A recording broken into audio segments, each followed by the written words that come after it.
इतकं पॉझिटिव्ह काम कोणत्याही प्रसिद्धीची अपेक्षा न ठेवता करणं ही खूप मोठी गोष्ट आहे. इतक्या मोठ्या संख्येनं दाते एकत्र बसलेले मी पहिल्यांदा बघितले. हे सगळेजण जे समोर आहेत ते दातेच आहेत असं मी मानतो. काही आत्ताचे आहेत, काही उद्याचे आहेत. ज्या ज्या मुलांनी दिशा परिवाराच्या मदतीनं, सहकार्यानं नव्या आयुष्यामध्ये नव्या जबाबदाऱ्या, नवीन भराऱ्या ते मारतील, तेव्हा तेही दिशा परिवाराचा भाग म्हणून, दाते म्हणून या कार्यक्रमामध्ये येतील याच्याबद्दल माझ्या मनामध्ये तिळमात्र शंका नाही. आणि इतका पॉझिटिव्ह एनर्जी देणारा असा हा कार्यक्रम आहे. जनरली राजाभाऊ असं होत नाही की एखाद्या कार्यक्रमाला जाताना आपण कधी जातोय असं वाटणं. कित्येक वर्षांमध्ये मला ह्या कार्यक्रमाला येताना असं वाटलं की आपण कधी इतक्या छान कार्यक्रमाला जातोय. आणि इथून जी एक पॉझिटिव्हिटी, एक पॉझिटिव्ह एनर्जी जी मिळते किंवा मिळाली, बिलकुल अतिशयोक्ती नाही करत मी, पण पंढरपूरला विठोबाच्या पायावर डोकं ठेवल्यानंतर जी पॉझिटिव्ह एनर्जी मला मिळाली होती,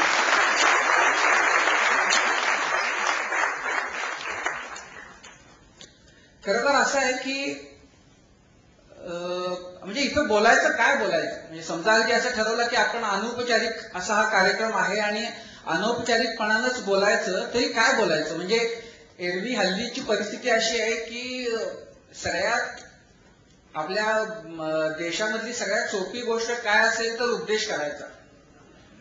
आपल्याला अधिकार असो नसो बोलत राहायचं. पण आता असं इथं म्हणजे समजा ठरवलं की बोलायचं, तरी कुणासमोर काय बोलायचं. म्हणजे जी मंडळी आहेत ती प्रबुद्ध आहेत, पुरेशी एनलायटन्ड आहेत, म्हणूनच ती या कार्यक्रमाशी त्यांनी स्वतःला जोडून घेतलेला आहे. आणि ज्या मुलांना समजा उपदेश करायचा, तर मुलांना तर काय सांगायचं, कारण ती कष्ट करतातच आहे आणि जिद्द बाळगून काहीतरी पुढं करण्याची उमेद ती ऑलरेडी बाळगून आहे. त्याच्यामुळं ना पालकांना काही वेगळं सांगण्यासारखं आहे, ना मुलांना काही सांगण्यासारखं आहे. फक्त खरं तर म्हणायचं तर एवढंच म्हटलं पाहिजे की तुम्ही अतिशय उत्तम, फार चांगलं काम करत आहात, असंच काम करत राहा. आणि ही जी चळवळ आहे, ही जी ज्योतीनं ज्योत एक पेटवण्याची ही जी एक मुवमेंट आता सुरू झालेली आहे, ती खरोखर आपल्या सगळ्यांच्या मुळं देशभर पसरेल अशा शुभेच्छा देऊया. म्हणजे खरं तर ह्याच्यापेक्षा जास्त बोलण्याची परिस्थिती नाहीये. आता जी तरुण मुलं आली ते ज्या पद्धतीनं बोलली, प्रत्येकाची खरं तर जी गोष्ट आहे ती खूप प्रेरणादायी आहे. त्यांना ह्या टप्प्यापर्यंत येण्यासाठी करावा लागलेला जो संघर्ष आहे त्यांचा तो संपलेला नाहीये. पण मला खात्री आहे की जी स्वप्न डोळ्यात घेऊन ती ह्या संघर्षाच्या वाटेवर आहे, तर ती स्वप्न पूर्ण करणं कधीही सोडणार नाही. ती त्या आपल्या स्वप्नांच्या अंतिम टप्प्यापर्यंत जातील, ती स्वप्न साकारतील आणि नवीन दाते बनून नवीन मुलांची नवीन स्वप्न साकारण्यासाठी आपलं योगदान देतील. फक्त मला मुलांना जे सांगायचं असेल तर मी एवढंच सांगेन की तुम्ही स्वप्न बघणं सोडू नका, मोठी स्वप्न बघा.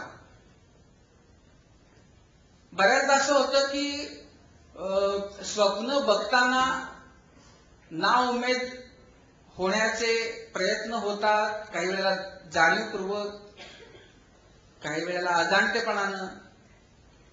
तर ते तसं होणार नाही याची खबरदारी घ्या. मला म्हणजे या कार्यक्रमाला येताना मला एक म्हणजे तो एक धडा होता तो आठवला. तुमच्यापैकी म्हणजे माझ्या वयाचे जे असतील त्यांना कदाचित तो असेल. त्या आता मला नाव आठवत नाही कुणाच्या बाबतीमध्ये तो घडला होता. त्यांना असं एकदा सांगितलं होतं की असं मित्रांशी बोलताना की एका मुलाची गोष्ट सांगत होता तो. त्या मुलाचे वडील जे होते ते घोड्यांची जी पागा असती त्या पागेमध्ये काम करत होते आणि ह्या मुलाला त्या घोड्यांचं भयंकर फॅसिनेशन होतं. आणि शाळेमध्ये जेव्हा त्याला निबंध लिहायला सांगितला, ही कोणाच्या तरी बाबतीत घडलेली गोष्ट आहे युरोपातली, त्या मुलाला जेव्हा निबंध लिहायला सांगितला तेव्हा त्यानं आपल्याकडे 400 घोडे असतील आणि खरं तर निबंध नाही, त्याला एक प्रोजेक्ट रिपोर्ट करायला सांगितला होता. तर त्यानं 400 घोडे आपले असतील आणि मग त्याच्यासाठीच सगळं, त्यांच्या पागा कशा असतील, मग त्यांच्यासाठी रेसकोर्स कसा असेल वगैरे, असा एक मोठा प्रोजेक्ट केला आणि तो शिक्षकांना दिला. तर शिक्षकांनी तो बघितल्याने सांगितलं, हा काही तुझा बरा नाहीये. त्यांनी त्याला शेरा देताना ए नाही, बी नाही, सी नाही, डी नाही, एफ शेरा दिला. तर तो मुलगा भयंकर दुःखी झाला. तो म्हटला, ते म्हणले नाही, तुला याच्यामध्ये बदल करायला लागतील, कारण हे फारच अव्यवहार्य असं आहे तू जे लिहिलेलं आहेस ते. तर तू असं कर की तू गुणी मुलगा आहेस, त्यामुळं माझा तुझ्यावर विश्वास आहे, तू 8 दिवस घे आणखीन ऍडिशनल, आणि हा जो तुझा रिपोर्ट आहे त्याच्यामध्ये जरा दुरुस्ती करून परत आणून मला सबमिट कर, मग मी तुझा त्याप्रमाणे शेरा देईन. म्हणजे आता तुझा एफ मी काय कायम नाही ठेवणार. त्या मुलानं तो रिपोर्ट घेतला, स्वतःजवळ ठेवला, 8 दिवस विचार केला, नंतर 8 दिवसानंतर त्यानं तो रिपोर्ट तसाच्या तसाच सबमिट केला. तर शिक्षक म्हणले, असं का केलंस तू? तर मुलगा म्हणला, नाही असं आहे सर की हा जो एफचा शेअर आहे तो तुम्ही तुमच्यापाशी ठेवा, माझं स्वप्न मी माझ्यापाशी ठेवतो. आणि ही गोष्ट जो सांगत होता तोच मुलगा होता ज्याचे 400 घोडे होते, ज्याची तसं त्याच्या स्वप्न जे होतं त्याप्रमाणे त्यानं तो प्रोजेक्ट साकार केलेला होता. आणि ही गोष्ट तो त्याच्या सहकार्याला तेव्हा सांगत होता जेव्हा त्याचे ते शिक्षक त्याच्या त्या शाळेतल्या 30 छोट्या मुलांना घेऊन हे सगळं दाखवायला आले होते.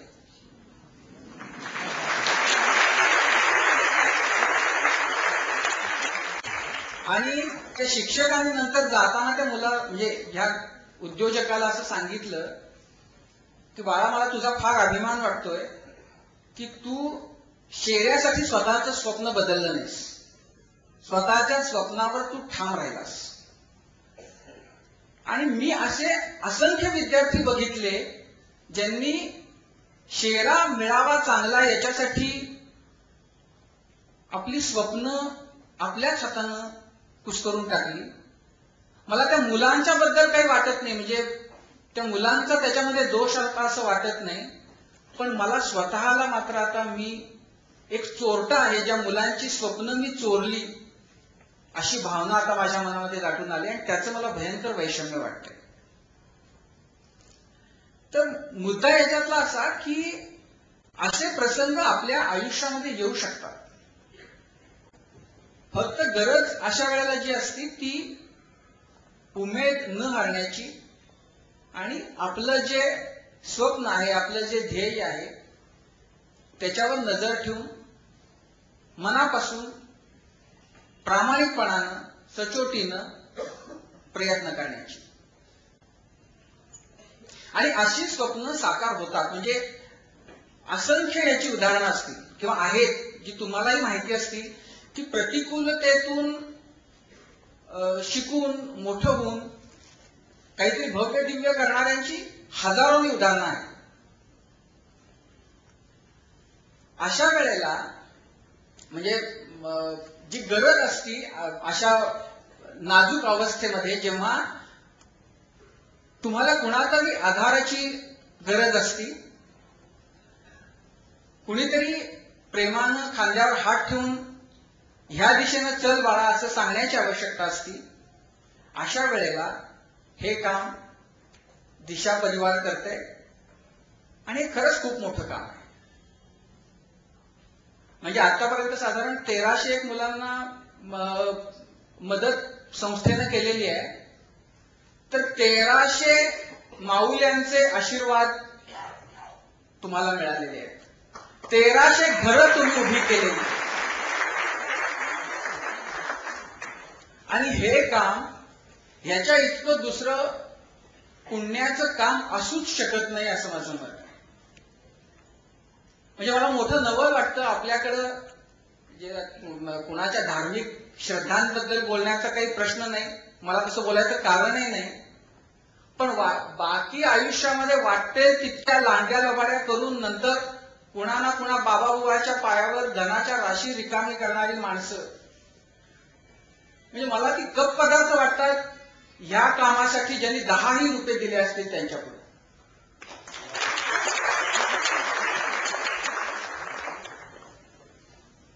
आणि म्हणजे मला खरं तर म्हणजे तरुण पिढीच्याही बद्दल काही वेळेला आश्चर्य वाटतं. मी हल्ली जेव्हा जेव्हा नाशिक किंवा त्या भागामध्ये जायचा प्रसंग येतो, पूर्वी असं असायचं की ठराविक काळामध्ये मला तिथनं पायी जाणारी मुलं दिसायची, म्हणजे पायी जाणारे यात्रेकरू दिसायचे शिर्डीच्या दिशेनं, किंवा संकष्टीच्या दिवशी सिद्धिविनायकाला येणारे अनवाणी चालणारे लोक दिसायचे. हल्ली मी बघतो रोज आपण कधीही गेलो तर मोठ्या संख्येनं लोक त्या रस्त्यावरून चालत असतात. त्याच्यामध्ये तरुणांची संख्या प्रचंड असते. आता त्यांच्या काय समस्या असतात मला माहिती नाही. असं काय मागणं मागायचं असतं की जे ते मागितल्याशिवाय पूर्ण, तिथं जाऊन डोकं टेकल्याशिवाय पूर्ण होणार नसतं, माहिती नाही. पण लोक ते करतात. त्याच्यासाठी काहीही करण्याची त्यांची तयारी असते. पण जिथं तुमच्या थोड्याशा मदतीनं तुमच्या डोळ्यासमोर काहीतरी चांगलं घडण्याची शक्यता दिसत असते, तिथं मात्र करायला लोक तयार नसतात. इथं अर्थातच तो मुद्दा नाहीये, कारण आपण सगळेजणच या चळवळीशी जोडले गेलेले आहोत आणि याच्यातून एक पॉझिटिव्ह नवा भारत म्हणूया घडवण्याचा आपण प्रयत्न करत आहोत. म्हणजे आता खरं तर तरुणांच्या पुढचे प्रश्न काय, असा जर आपण म्हणजे विचार केला. मी आज येताना सकाळी खरं तर तरुणांच्या पुढचे आताचे प्रश्न काय आहेत एकूण असं नेटवर चेक करत होतो, तर मला कुठल्या तर संस्थेनं ते प्रश्न दिले होते. तरुण मुलांच्या पुढचे ग्लोबलायझेशनच्या काळामध्ये तरुणांच्या समोरचे प्रश्न काय आहेत ते बघितल्यानंतर ना मी अक्षरशः कपाळाला हात लावला. म्हणजे मी तुम्हाला म्हणजे वाचूनच दाखवण्यासारखे आहे. आणि मग लक्षात येईल तुमच्या की या लोकांच्या दृष्टीनं तरुणांपुढचे प्रश्न काय आहेत आणि आपण ज्या परिस्थितीमध्ये आहोत आपल्याकडचे प्रश्न काय आहेत.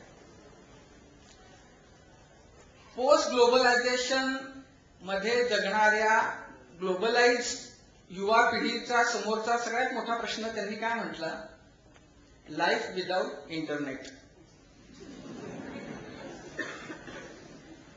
दुसरा प्रश्न काय आहे,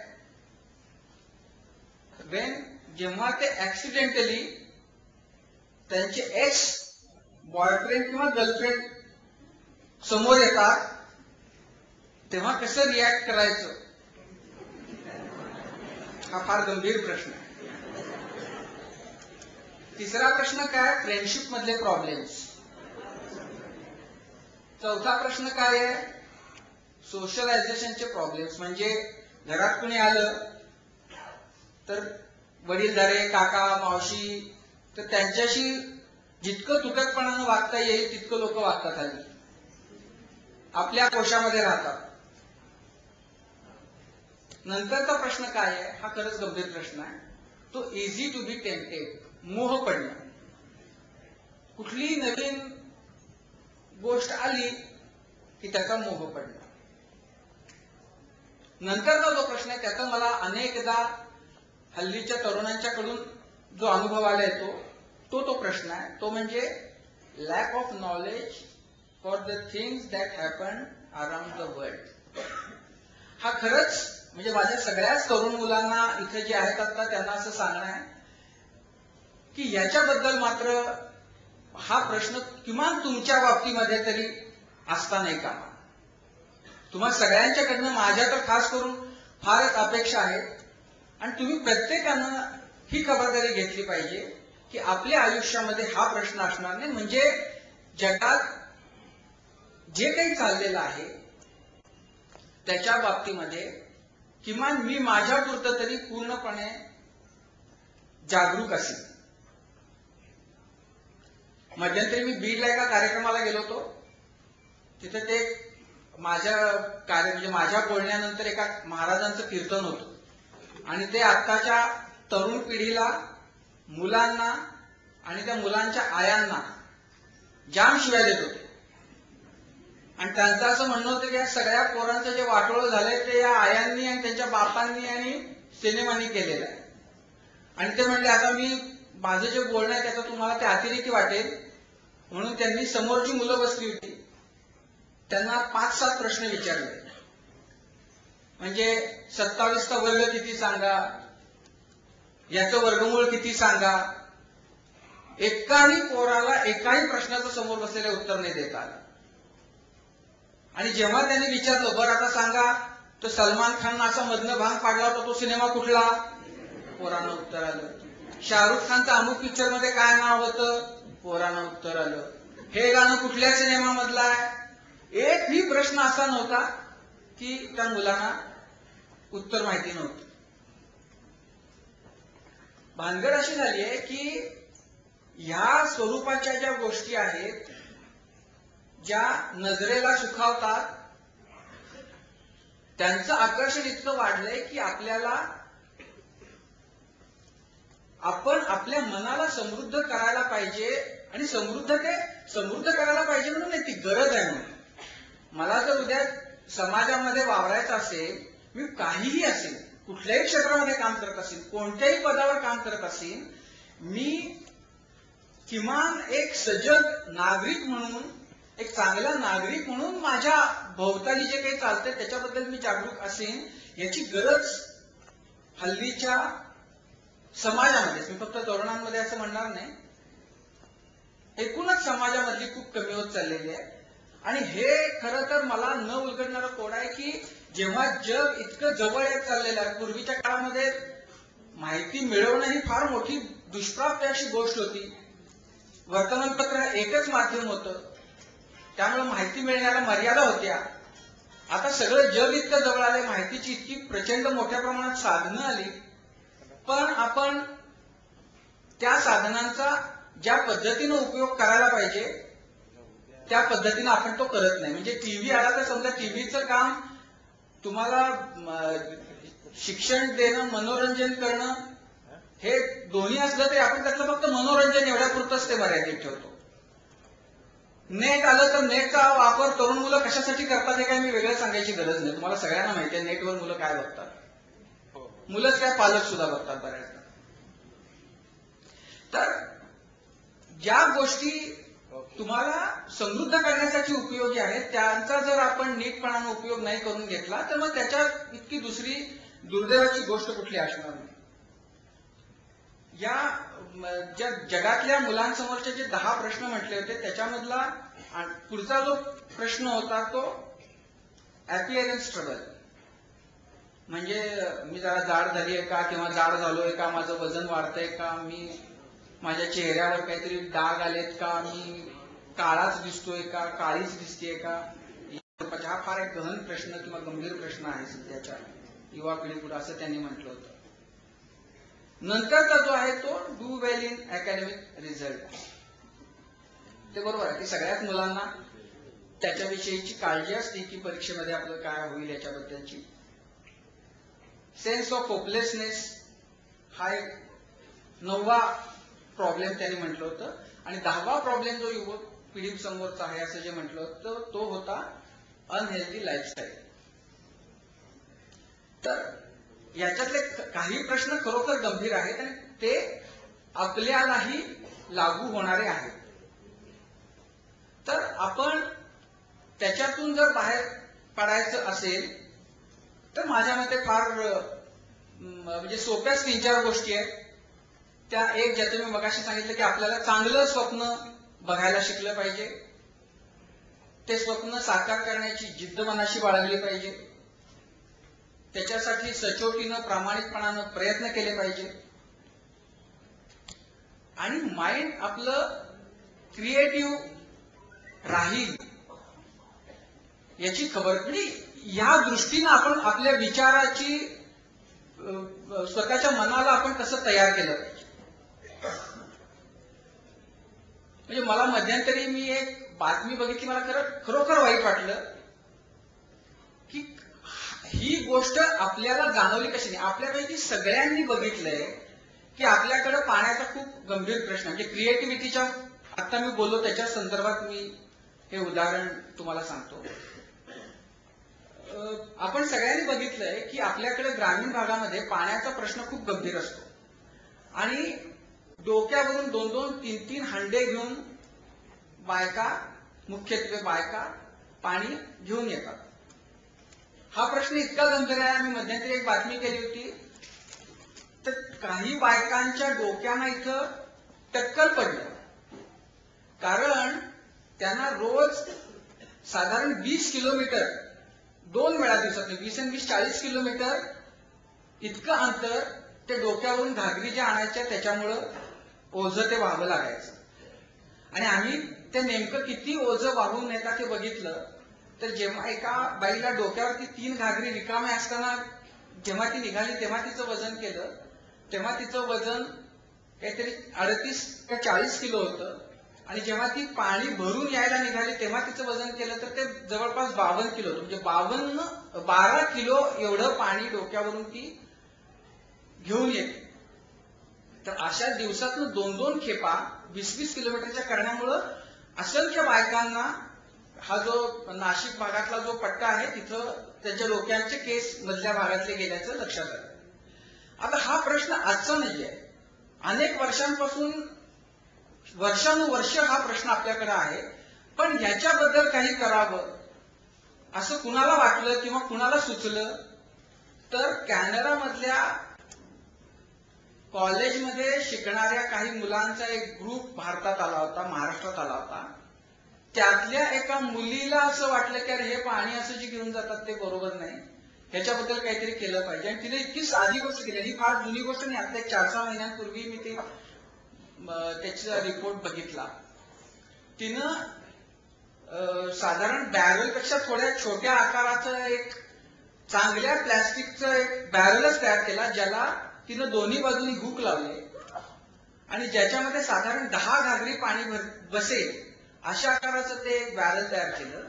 आणि ते कुठल्याही म्हणजे खडबडीत रस्ता, डोंगर, चढ उतार अशा कशावरूनही ओढत नेता येईल असं ते तिने त्याला एक हँडल दिलं.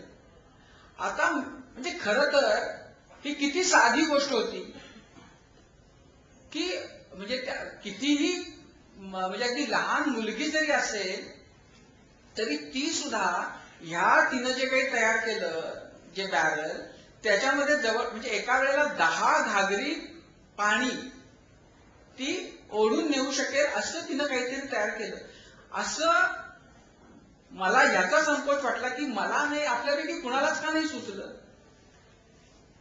आपलं सगळंच इतकं पुस्तकी काम होऊन बसलेलं आहे. तर आपण कुठल्याही क्षेत्रामध्ये असलो तरी सुद्धा मला असं वाटतं की ह्या दृष्टीनं की ज्याचा उपयोग समाजातला जो सगळ्यात शेवटचा माणूस आहे त्याचं कष्ट कमी करण्याला उपयोग होईल अशा प्रकारचं जर काही आपल्याला करता आलं तर त्या प्रकारचं करण्याची वृत्ती आणि तशी तयारी आणि तशी विचाराची पद्धत आपण केली पाहिजे. खरं तर मला म्हणजे किती बोललो तरी तुमच्याशी गप्पा मारल्या तरी कमीच आहे, पण वेळ खूप झालेला आहे त्याच्यामुळं मी आणखीन काही जास्त बोलत नाही. तुम्हा सर्व मुलांनाही आणि पालकांनाही खूप शुभेच्छा आणि धन्यवाद देतो. आणि तुम्ही सुद्धा मला म्हणजे मगाशी बोलताना माझं ते सांगायचं राहिलं, अशोक खाडे तुमच्यापैकी किती जणांना माहिती आहेत मला माहिती नाही. अशोक खाडेंच्या सारखंच मोठं व्हा असं मी म्हणेन. यशस्वी व्हा, भरपूर पैसे मिळवा. पैसे मिळवणं वाईट नसतं, चांगले पैसे मिळवा म्हणजे चांगल्या कामाला तुम्हाला घसघशीतपणानं पैसे देता येतील. माझ्या इच्छा खूप आहेत देण्याच्या, पण माझी स्थिती नाहीये.